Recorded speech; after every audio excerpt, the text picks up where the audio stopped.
Hello everybody, my name is Ian Kirkpatrick. I'm an author and robot, and today we're going to be doing a book tag called Philosophy of Reading. It was originally created by a channel called Brandon's Bookshelf, and I will link his YouTube channel down in the description below. Highly encourage you to go and check it out. And I will say, I initially saw this tag on the Year of the Author when Katie did it. And so I was told that I should do it, so here I am talking about philosophy of reading. But before we get started, a couple of things. Number one, if you enjoy what I do on this channel, please remember to like, share, and subscribe, give comments. I may not be the greatest at commenting back because I get very socially anxious, but I do appreciate it, and I try when I think that I'm not going to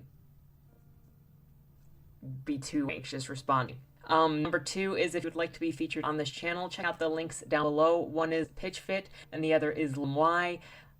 You got a prompt contest thing, and you've got a pitch your book to me through the form, and then I pitch it on this channel.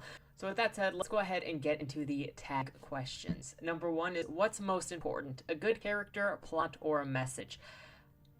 Good character is number one for me, and I'm just recently coming to terms with how much of a character author I am, not a plot author. So if you look at my books in general, you'll see that almost all of the action specifically relates to the decisions the characters are making, and so the actions, so the action of the plot will be very character driven and typically very small. With Bodymore, it's all driven by her desire to find her friend and make sure that he is not the killer, and also make sure that he is fine. It is not some world-saving thing. And with Dead End Drive, it has 12 characters, and every scene or every chapter in that story is driven by the desires of the character in each scene. And I say character-driven a lot more. I'm also realizing that I care a lot about character drive when I'm reading, and that's one of the things that really grabs my focus when I'm reading a book. And so if character actions don't make sense with where the plot is going, that becomes a spot where my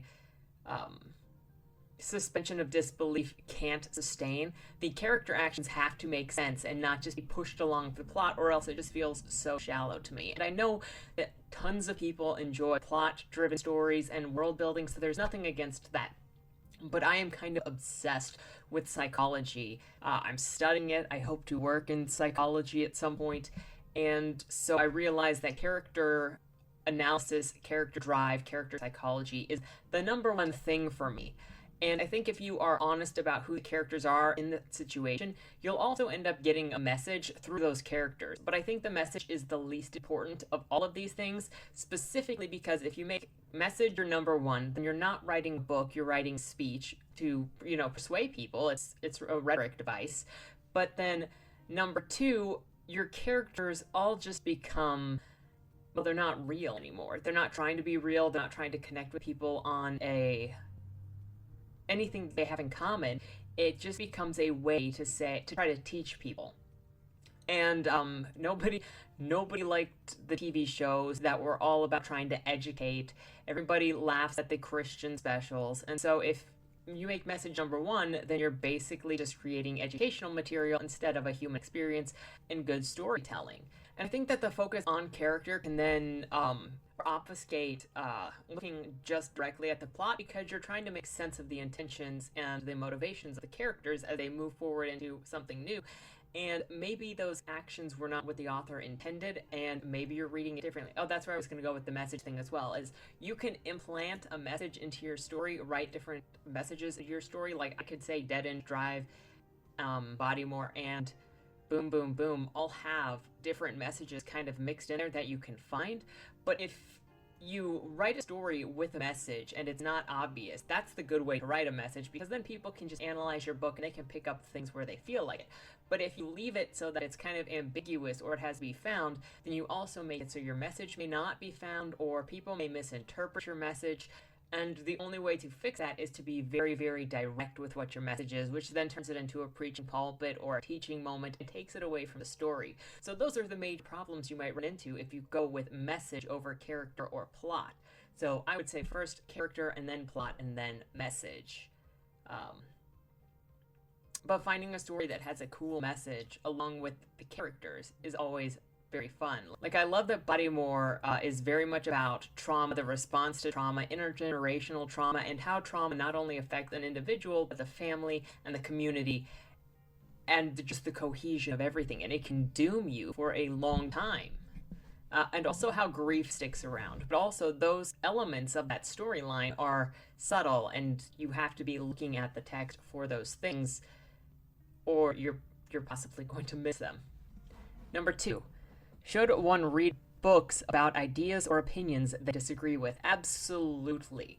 So I see reading and writing is the ultimate exercise in empathy. If you think that you're an empathetic person, try writing a character that is absolutely nothing like you, thinks and believes in things that you find abhorrent, but actually embrace those things as if you believe them, or you see them as good, or you're on the right side by having those opinions, and not in a hyperbolic way to make fun of those people, but genuinely embrace things that you disagree with.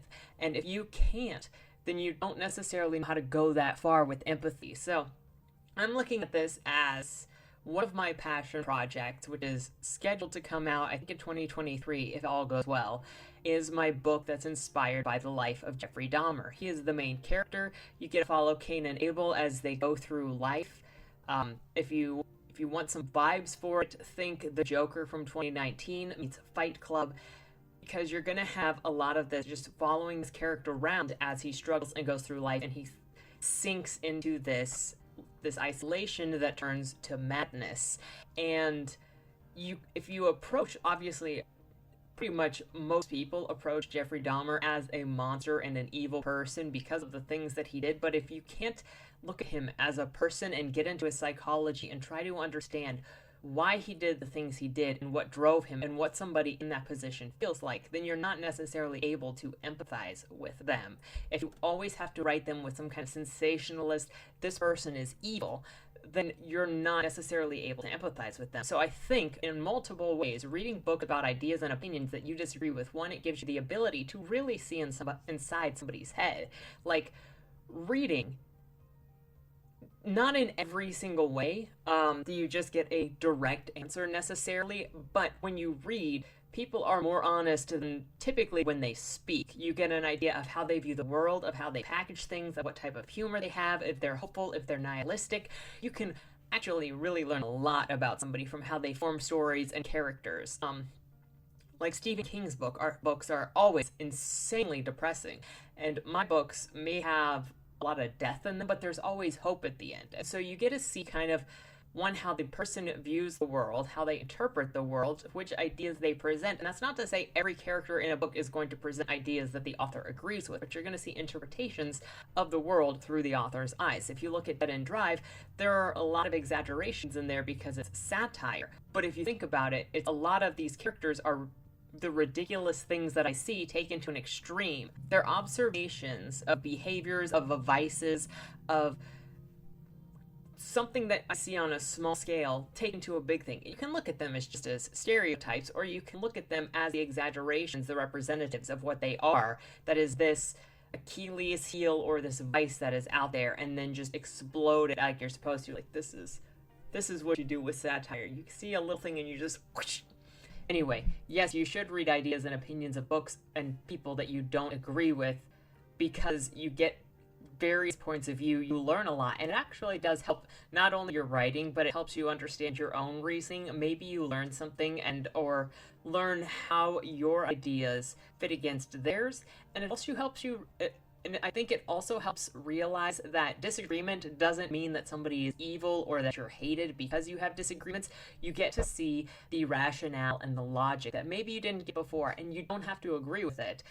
Understanding where somebody is coming from or why they think the way they do does not mean that you condone the behavior. I've seen that argument so many times, and it's so wrong, but it gives you a chance to really understand your neighbor or people unlike you.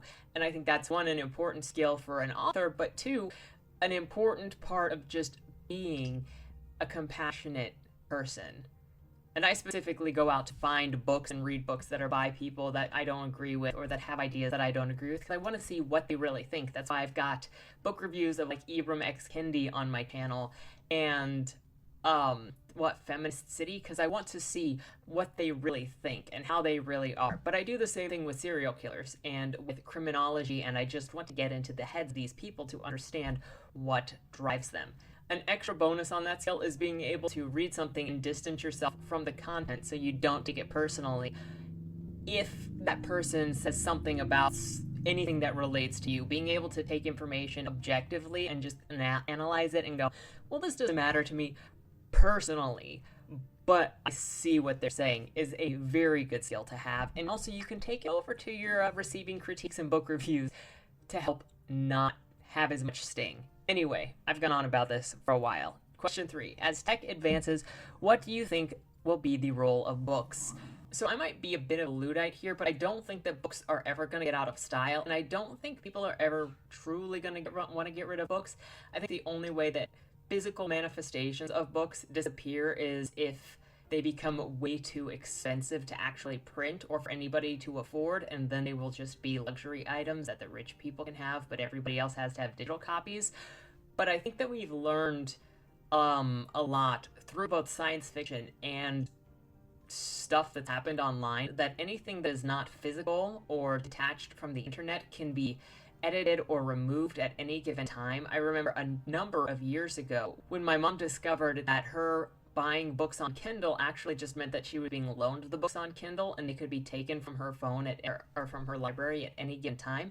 And so then she was like, I'm not buying these anymore if I can't have them on my, on myself.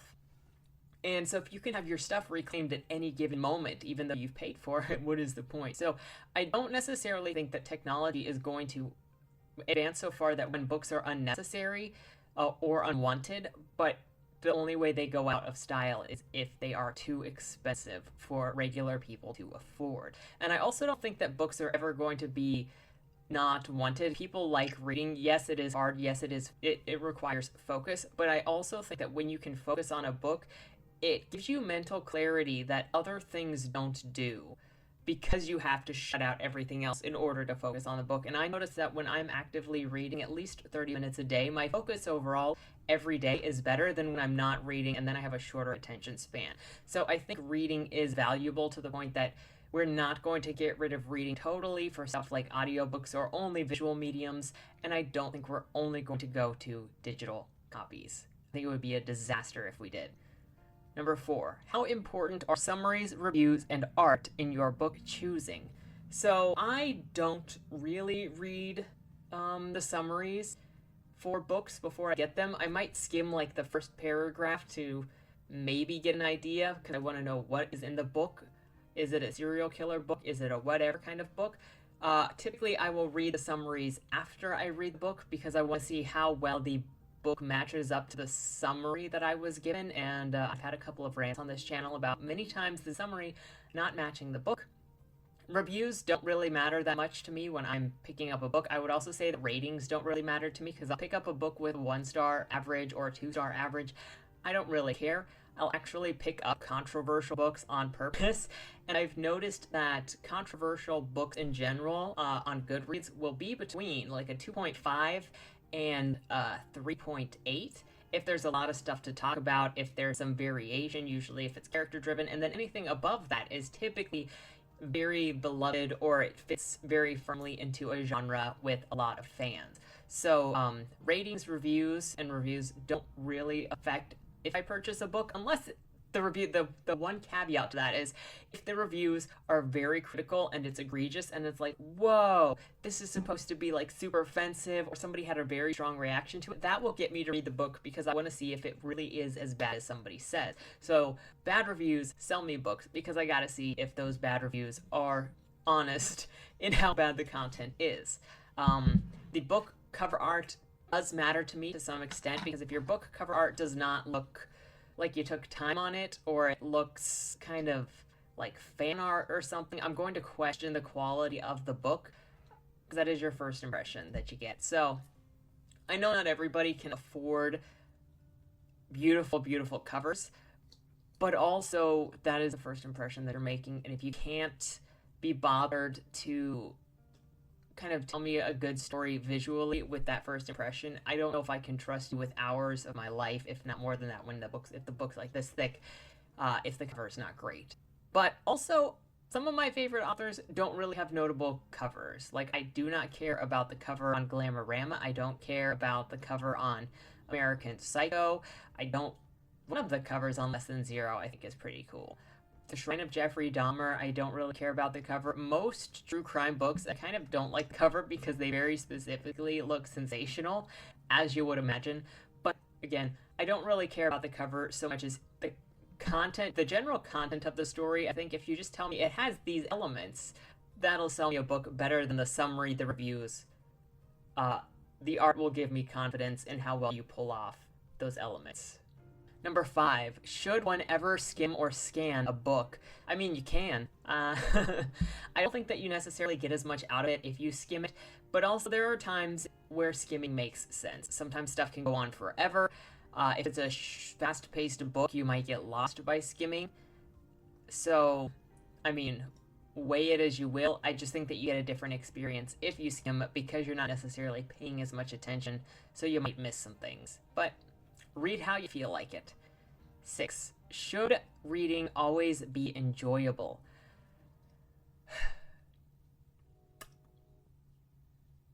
I feel like enjoyable is a subjective word because sometimes it's enjoyable to suffer, especially if you're suffering together. I know when I'm reading a book that I'm not particularly enjoying, but it's a lot of like, what the frick is this? I just wish I had somebody to share it with because I need somebody to see this insanity that I'm going through. But I think that's even a different situation than just not at all having a response to a book. Like, those are the ones that I carry around for 6 months before deciding to not finish it because I just can't. So, I think it can be helpful to read books that you don't necessarily enjoy just to read them. And this kind of goes with reading books about ideas and opinions that you disagree with. It's not necessarily going to be enjoyable, but it's going to be maybe interesting. So I don't think it always has to be enjoyable, but I think there are different ways in which enjoyable or unenjoyable could be interpreted. Number 7, is it important to be well read? I think so, but I think that also depends on what your goal is. Some people just want to read, enjoy it, and, consume their favorite genres, and there's nothing wrong with that. I like reading a variety of things just because I like to see how the psychology of it all plays out, and I read just a lot of different things. Over here I'm looking at, I've got a political essay book, I have 2 ghost story books that are legit for Old Louisville right here on the counter. I got fiction over there. I'm also reading Monster, Whomever Fights Monsters. Yeah, which is a nonfiction. And theoretically, I have 2 fictions that I'm supposed to be reading right now, but I'm not. Along with a bunch of other fictions that I just have on my Kindle. But they just keep piling up, okay? So, anyway. Be as well read as you want, but I do think it helps to read a variety of things to get an understanding of how different storytelling works.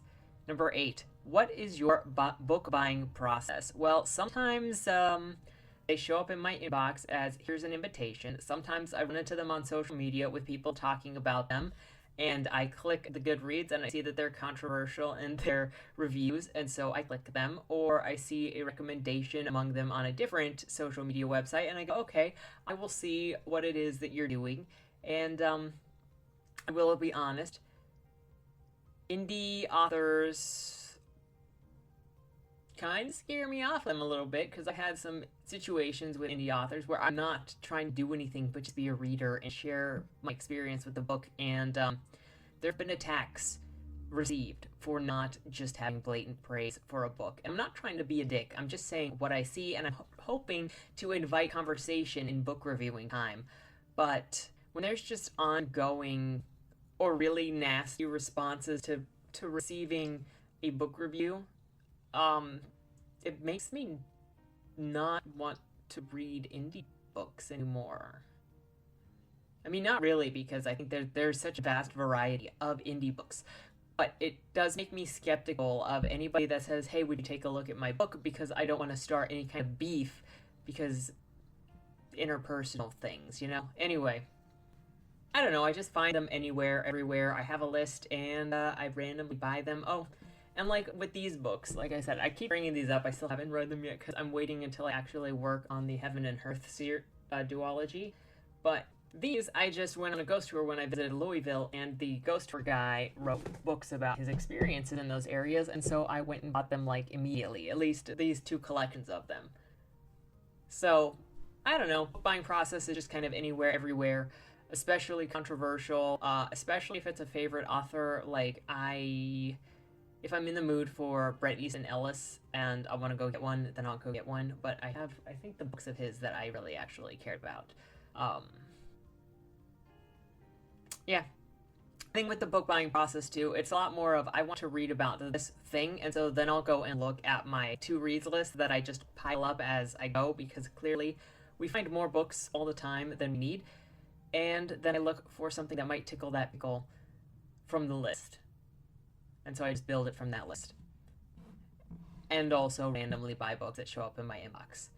9. What is your reading process? I don't know how many different reading processes there are. Open the book, highlight stuff. I love to highlight stuff for reference later, specifically in books that I know that I'm going to like with the Whomever Fights Monsters, I'm marking stuff for psychological purposes. I have a bunch of incredible quotes from the Brian Masters books. If I'm reading other books that are fiction, I will highlight stuff that's like, I like this character interaction, I like this description. And if I'm doing something for this channel, I'll have a Word document open, and I will be writing a summary of each chapter as I go, and then writing my popcorn thoughts as I go, and then at the end of that, I will organize them into what eventually becomes the videos on this channel. So that's my reading process. 10. How do you use what you read? I'm assuming that means like in application, maybe in writing. The way that I use what I read is partially, I think I internalize some of the stylizations that I read, and a lot of the psychological information that I read kind of goes into my head and comes out at different points when I'm writing. There's a lot of intuition that goes on, so I'm not entirely sure how to describe it. I just know when I hear something that is going to be something that I use later. Like, the example I constantly bring up is I was watching the first episode of the show about a fake psychic, and obviously the first episode of a show is called Pilot. Well, I saw the word pilot, and I was like, dude, I want to write a character named Pilot who is psychic. And so then that just goes into my head, and eventually it comes out when I'm writing, and the same thing happens when I read. Is I kind of internalize stuff as I read it, and when I'm writing, I don't really know what the process is going to be or where it's going to go. And then when I'm doing my writing, it comes out when it comes out, and I never know what, and I never know when, but I have a general idea, at least the big ideas that will return in my writing. 11. If you could download a book to your brain, would you still read? Probably yes, because I think reading provides quiet time, like I said, and a lot more focus. And I don't think there's as much payoff if you can just instantly read something. But again, call me a Luddite. I'm probably going to be doing stuff the old-fashioned way for a while in a lot of ways. Also, what are all the other implications with being able to download a book to your brain? Yeah, I'm not really into that. 12. What are your views on rereading books? Hey, if you enjoy a book, reread it. I don't see a problem. I don't even know why. But are there even different views on this? If you enjoy a book, read it. If you didn't enjoy a book, skip it or do not finish, or reread it and give it another chance. I don't really care. 13. What makes a good book? I think good characters. I will always fall back on good characters, interesting psychology, and the author caring about the subject matter and all of the characters in the book, even the bad characters in the book, because you can tell when an author hates their own characters, even the bad guy characters, and that kind of taints it for me. But I love specifically characters, psychology, care with the items, and one of the things you'll see in what I do is I personify the settings in a sense. And so good books, I think, personify those places, and they personify the people, and they act as if those people are real. They give real circumstances, real psychology, real justification, and nobody is just a villain. They've got their own desires and goals, and Yeah, there's a lot of them are not good. But if you treat people in your books with respect and places in your books with the respect of the mood that you're trying to set, I think that's what makes a good book. And also, it focuses more on the human aspect and not so much on teaching moments or being specifically some kind of correct or any of that. Just entertain, be with the characters, and that makes a good book. What makes a bad book? Um, Political or social messaging makes a bad book. Not caring about the craft makes a bad book, and I will never get over people trying to just super commercialize books to the point that, well, we don't really care about any of this. We're just hitting all of these, checklist dots in order to sell them under this thing. I'm not trying to like start anything with any people that write in a certain way, but I just care about the books. Take the time to care more about the books than the making the money from the books, and cherish those characters, those stories, and what you're putting out there. And I think I see a lot of rushes to commercialization for stuff that's not ready to go out yet. For one, the impatience to have your stuff looked at, but two, to make money. And I don't think that necessarily makes good books. 15. How do you feel about not finishing a book? I mean, I personally don't like not finishing a book because I think to try to get an idea of what the author was trying to do, you have to see the whole arc. So I typically try to finish whole books, but sometimes I don't, and I don't let myself feel bad about it. Number 16. Should the author's personal life matter at all? I don't think so. I think we're in some really weird space right now where people think they have to magically align with somebody on everything in order to enjoy what they do. But the truth is, nobody agrees with everybody on anything. I don't agree with my best friend on a lot of different things, but that doesn't really matter because we respect each other as people, and we know that the decisions being made or the opinions being shared are always from a place of I care about people and compassion and all of this. So I think there's just been this really weird spot of people feeling like, oh, you owe me because I enjoyed your book, so you should think like me. That hurts discourse, and again, books give you an insight into the different ways people think and feel. And no, I think the only way that a personal life matters at all when it comes to the book is the point of view of the author. Like, I'm not a super fan of Stephen King because he is so negative in just everything. But everybody loves Stephen, not everybody, but Stephen King is insanely popular. And I wouldn't even say that his personal life is what bothers me. He's just a negative guy, or that's how he comes across in his writing, and I don't really like that. But you go and you do, you go and you do you. I think that we've come to too far of a place where people are thinking that they should be dictating what other people think and feel in order to have success, rather than just saying, hey, we're all different people coming from different directions. Why don't you share with me your experiences, what you've seen, what you know, what you think? Number 17. If you could only read one genre for the rest of time, what would it be? Probably true crime. Like, I like psychology way too much. And with The Shrine of Jeffrey Dahmer being one of my favorite books, I think if I had to read one genre, it would be that genre. It's also so freaking terrible, though, because when you get into true crime, if you only find the sensationalists, those books piss me off so much. I read 2 books about Dennis Nilsen last year. One was a Brian Masters book, and one was not Brian Masters, and one of them was so sensationalized, pissed me off. I think it was the same year I read The Shrine of Jeffrey Dahmer, where I read another book about Jeffrey Dahmer, and that one was insanely sensationalized. It was obvious somebody just went across the internet and got a bunch of information and pasted it in this book, and they even had dates wrong in there. Just... there's big money to be made in true crime because everybody loves true crime. But so going through those books to find the good ones that are all about the psychology and actually about the crimes and actually even the interviews with people, so difficult. But if you find them, they are so good, so interesting, and I love them. And I think those books specifically help a lot about understanding human psychology and interpersonal relationships as a whole in real life. And so I appreciate that as well. 18. Do you ever read a book without knowing anything about it? Yes, all the time. like I said, when I go onto Goodreads and I see controversial reviews somewhere, maybe that is not knowing anything. That's probably the closest. But I don't read a whole lot of reviews. It's just like, oh, this gave it a 1 star because there's rape in it. Well, let's go see how bad that actually is. But I do that all the time. 19. What author, genre, series, or culture can you just not get into and why? So I can't get into epic or high fantasy at all.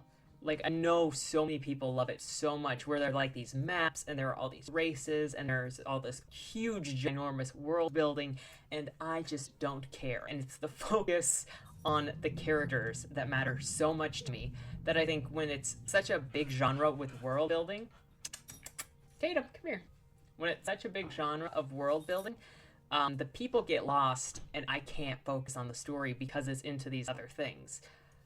They're very cool, and I know how much effort it takes in order to build something that big, but I just can't get into it.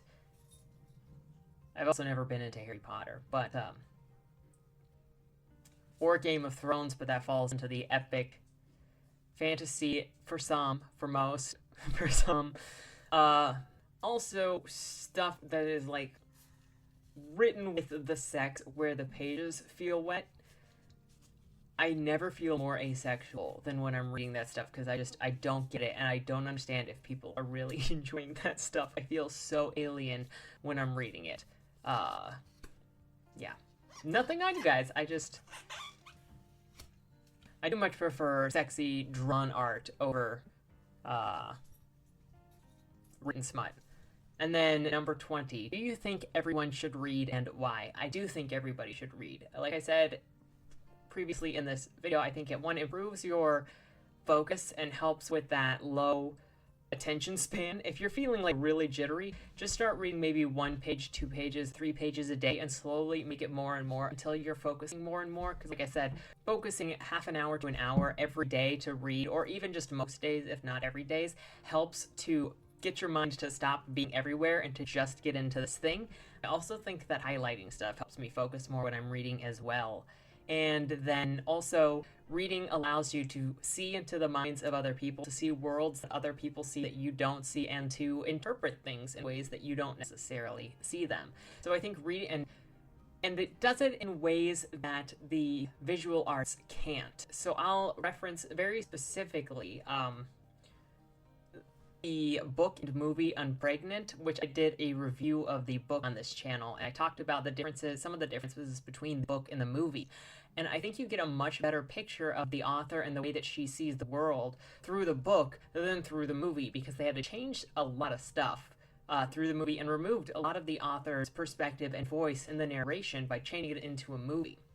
And so I think it's super important to read, especially people that you want to understand better. Pick up their books, their fiction, you will learn more about them, but also reach out to authors that you want to get to know better if they make themselves available to better interpret their books or see where they're going. That's one of the things that I would love to do specifically with the books that I've had a harder time understanding, because I want to get to know what the intention of the author was versus what I took away. But kind of like I mentioned earlier, when you give a more critical review and authors kind of get pissed off, it gets harder to be like, hey, can we talk about this, or are you only gonna talk to people that like really love your book? Because I would like to ask those questions.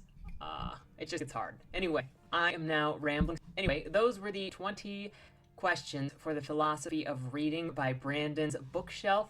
Again, his channel will be linked in the description down below, and I invite/tag any of you who want to do it because these are interesting questions.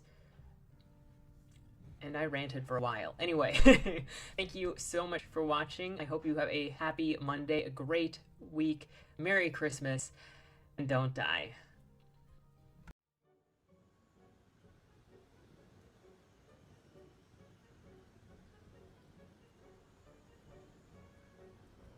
The only people who should come are those who want to meet their monsters. If this is what Agatha wants, I don't know how we can even dispute it. I change lives, baby. And I end them. Sweetheart, no bargains hold. Only fools know restraint. Only losers lose! I've been under the knife so many times, I'm practically immune to it. If your scissors are dull, may I recommend sharpening them with leather? I think I hit you. Mimal says I must have a guardian angel. To enter the ring but abstain from playing is suicidal. Your virtue makes you nothing but a liability. You're gonna die. You're gonna die. You're gonna die.